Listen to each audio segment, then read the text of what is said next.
34 mstari wake 37 mpaka 39. Siku hiyo tuzungumzia juu ya nguvu ya sifa na maabudu.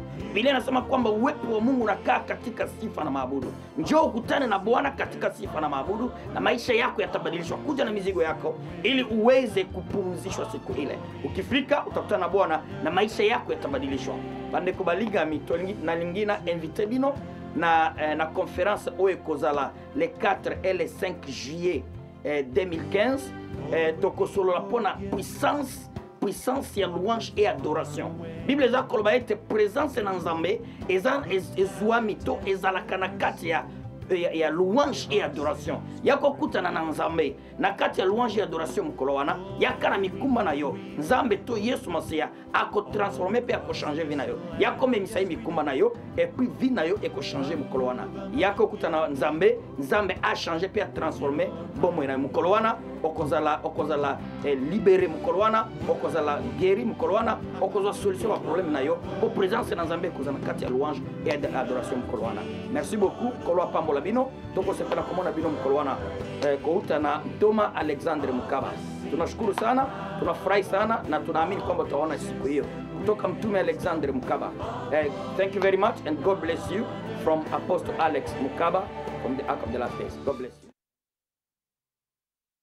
Alléluia, alléluia. Je vous salue tous au nom de notre Seigneur Jésus-Christ. Alléluia. Mukolo lelo tukoloba na Lingala, mikolo mosusu tozala kosola na Swahili na anglais kasi lelo toye po tosola na Lingala. Haleluya. Bandeko na biso balobaka Lingala tokozana bino lelo na kati na lokota ya Lingala. Haleluya. Tozokende obondela kolo mokokisi na bilaka Yesu Masia Nzambe na bomoi Nzambe mokokisi na biano ozali eyano na biso Nzambe na ngonga oyo nazako belela nguya na yo nazako bele la puissance pe gloire na yo nazako bele la makasi na yo nazako bele la likonzi na moto na yo nazako bele la makila na yo Nzambe nazako bele la ngolu na yo kosi na yuda nazako bele la puissance na yo Nzambe e akozwa control kati na sika oyo na kompo na Yesu Masia kete liloba na yo Nzambe na Israel ebi malokola moto Nzambe batu nyoso bazako na biso na 4 coins ya mokili oyo Nzambe milimo zakola na nkolo kete liloba oyo eza impacte vina bango simba mitema na bango changer pe transformer vina bango na kompora Yesu Masia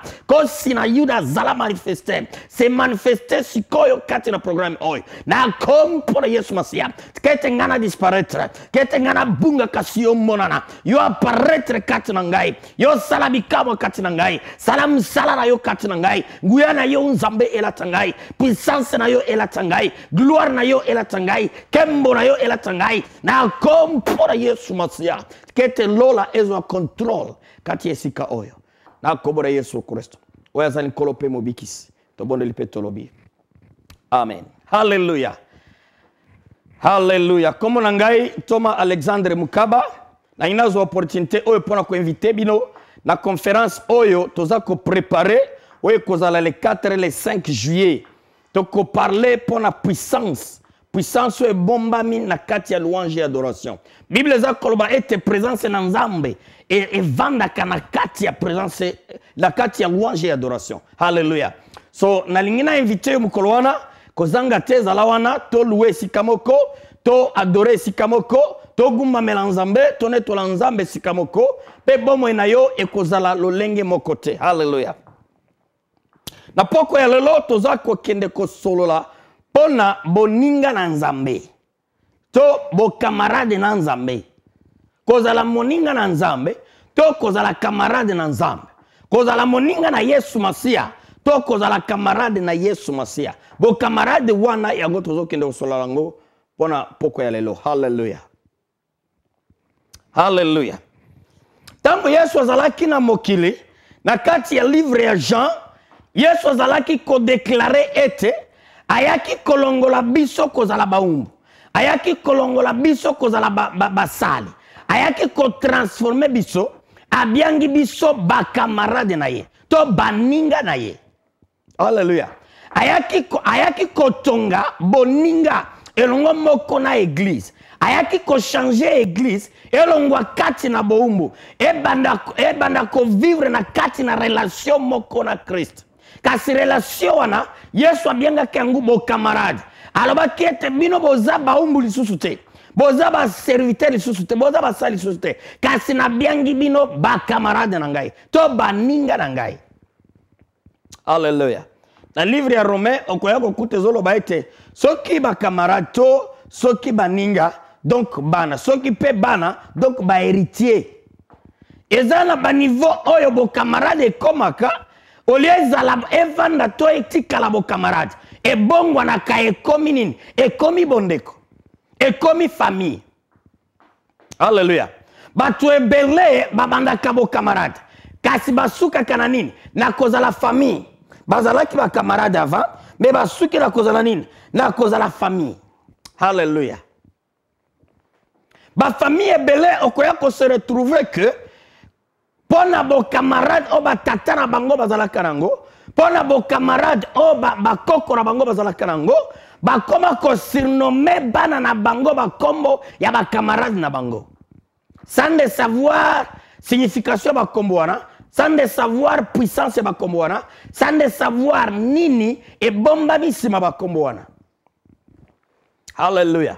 Krista yakina mokili ayeko mika bambeka pona yona ngai potoza ba camarade ya solo ya Yesu Masia kasi Yesu azako pesa condition moko ayaki kaka na mobeko moko mobeko ebianga mi bolingo alobi ete boza ba camarade na ngai boza ba ninga na ngai soki bokondima kosala nyoso na kokomande bino kosala elingo lo bateke soki obandi okota na église songolo pakala soki obandi osambela obandi oluwe obandi adore et nano bongoli motema na yote opesi nano vi na yote pa na Yesu Masia o décider nano te kovana na kati na bonzambe à 100% oza camarade na Yesu te camarade na Yesu ezali moto oyo animi kotika masumu animi ko banga masumu animi ko fanda libanda ya mokili animi ko fanda mosika ya masumu a se confier a se relayer aye ko fanda na kati na boninga na kati na boma camarade na nzambe. Alléluia. Azalo ba pona ba famille. Oyo kuta ba famille mosusu mwana botami ba pesi kombo ya camarade ya. Peut-être maman azana camarade na imoko. To papa azana moninga na imoko ba melaka isika moko, ba kenaka msala isika moko. To ba sala kabo ba mesene isika moko ba koma siko ebongo na koma lokola bandeko. Bato ba yebi bango te lokola bona kabango bisika moko bisika nyoso okomona oyo komona mosusu. Bato ba yebi bango te bakanisaka baza bandeko yaya na leki. Hallelujah. Bo camarade comme mayo na niveau ya kotonga boboto ya ko créer boboto moko ko mema bondeko kati na bino bo komi lokola bandeko bo komi koloba ndenge moko bo komi kosala ndenge moko bo komi kotamola ndenge moko bo komi bandeko eloko moko ko changer kaka eza ba DNA ya makila. Hallelujah. Na niveau no kokuta ezana bana oyo bazwa ba kombo ya ba camarade ya ba papa na bango ezana bana oyo bazwa ba kombo ya ba camarade ya ba mama na bango ezana bana oyo bazwa ba kombo ya ba camarade ya ba koko na bango ezana bana oyo bazwa ba kombo ya ba camarade na bango. Or soki otali na mozindo na kati na molimo okoya ko trouver ke na kati na kombo ezana nguya ezana puissance moko ebomami na kati na kombo nyoso oyo ezana mokili ezana signification na yango ezana puissance moko ezana nguya moko ebomami na kati ya kombo wana. C'est pourquoi avant ya kopesa mwana kombo luka oyeba signification ya kombo wana luka olimbola kombo wana to luka moto kolimbola kombo wana oyeba signification nango parce que soki oyebi te okoya kopesa mwana kombo oye ko impacter vie na ye peut-être na ndenge moko ya mabe. Alléluia. Ezala bande ko mosusu babenga ka bango mapasi tango pesi mwana na yo kombo ya pasi vie na ye kozala ka pasi tango pesi mwana na yo kombo ya mibeko akozala ka mibeko. Hallelujah. Peut-être pesa mwana na yo kombo, to ba pesa yo kombo, kouta na camarade ya papa na yo, to na camarade ya mama na yo, mais oyebi signification ya kombo yo te. Msala Yesu ayaki ko sala, ayaki ko changer ba kombo na biso. Ba kombo ya ba malédiction, ba kombo eza na ba signification ya molili, ba kombo eza na ba signification ya ba passe, ba kombo eza na ba signification ya ba malédiction. Yesu Masia na makila na ye ayaki ko sikola, ayaki ko sanctifier, ayaki ko purifier ba kombo wana. Ba kombo wana ezala changer, ezala transformer, ezala na bosanto na kati. Aibi komo na yote, aibi signification ya komo na yote. Lokola ngai tata na nga pesa nga kombo ya mokili. Na Swahili tobenga yango dunia. Dunia eza ko signifier mokili. Mais na mitunaka jusqu'aujourd'hui azuaki ide nini ya kopesa nga kombo na ya mokili. Pourquoi pesa kinga kombo na ya mokili? Signification yango nini? C'est pourquoi za komona parfois koza la surprise tetango komona nazo tambola mokili mobimba. Naza ko tourner kuna na kuna. Pourquoi? Parce que nde komona ngai mokili. Esengena tambola mokili mobimba. Mais la commission nzambe poete nzambe apesinga grâce ya koyeba liloba na ye, ya kozala maombu na ye, ata soki na tamboli mokili mobimba, na kotambwisa nde liloba na nzambe na kati ya mokili mobimba. Hallelujah. Kasi yo kombo na yo nani? Bazua kombo wana kouta wapi? Kouta na nani? Eza na bande komosusu bapesa kabana na bango bakombo, kouta na Bible. Okoka o babengie Moïse, babengie Jean, babengie Pierre, babengie Eli, Élisée. Hallelujah. Parce que eza kaka kombo ya Bible, ayebi ete uti la Bible, azui kaka pesi mwana mbala moko. Bamosusu babiangami ba Jacob. Signification ya Jacob, elingi oloba moyibi. Hallelujah. Elingi oloba moyibi, signification ya Jacob. Hallelujah. Na oloba teke kombo ya Jacob eza mabete, parce que bongo wana ke comme Israël. Soki opesi mwana na kombo na kolandela na signification na Israël, eza malamu. Ka soki opesi ka Jacob oyebi tina na ngote, koza la surprise komona mwana na aza moyibi. Or azo porter kombo ya Bible. Elingi oloba teke soki opesi mwana kombo ya Bible e kosala ye ya bongo la motema te. To ekoya kolongola malédiction na vie na ye te. Eloko moko na yebi ke kombo eza na signification, eza na impact na kati ya vie ya mutu. Wana na ndimi yango pe na yebi yango. Mais ezo dépendre.